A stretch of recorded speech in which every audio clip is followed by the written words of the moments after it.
SMT Nation, we back. Nation, we got news out of Dish, and it is the nasty work edition. What else is new? Boost Mobile problems. Let's talk about it here in today's video. I gone ahead and put up the document here up on the screen, so if you guys want to check out those details, that's what I got for you, so you guys can see it there. But please do like and share this video. Subscribe if you're new here. Turn on the bell notifications icon to never miss an upload from the SMT. All right, so what is Dish-owned Boost Mobile doing? They are basically terrorizing their dealers. For those of you that aren't aware, Boost Mobile traditionally operates with authorized dealers.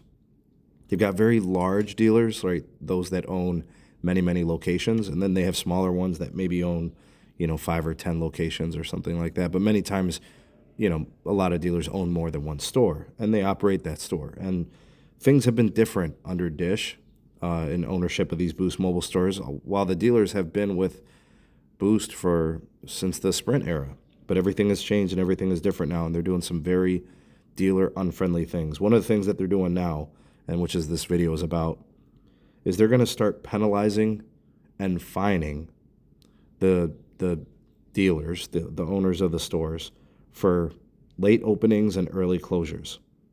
Now, obviously, it's against policy to do either of those things, but these fines and these financial penalties would be something new.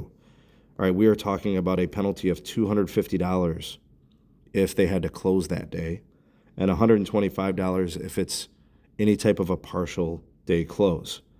And then there's probably going to be some associated fines if, like, say, for example, the door was locked for a short amount of time, which I think this is absolutely horrible. Let me tell you guys why.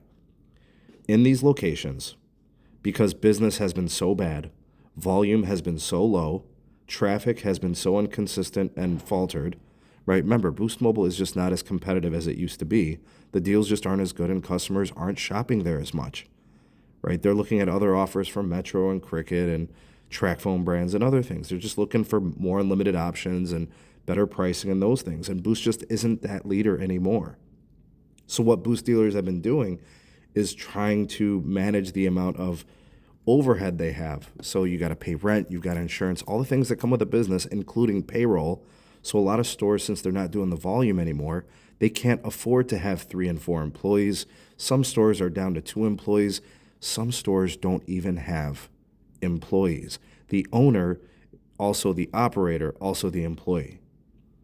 And what happens when you're the only person at a store is, what are you going to do when it's time to get your lunch? What are you going to do when it's time to use the restroom?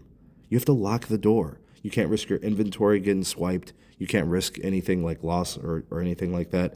It's absolutely ridiculous, and this is unrealistic to expect dealers to operate under these terms.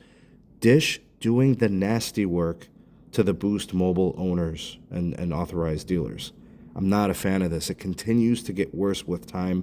I continue to get outreach from dealers with all these problems. Ultimately, what I think is going to happen is, I think Dish, Boost Mobile dealers are going to probably have to pivot away. I know what Dish is doing. They're probably trying to get more of these stores to be liquidated and sold for pennies on the dollar to the bigger players so they can consolidate the ownership. We know how this goes. The same game has been played in corporate America for eons. It's not new. But again, the nasty work by Dish, Boost Mobile problems continue. They never seem to get out of their way. This is terrible. This is awful. What's your take on it? Sound off in the comment section below. You're the voice of the people, the SMT Nation. Let your voice be heard.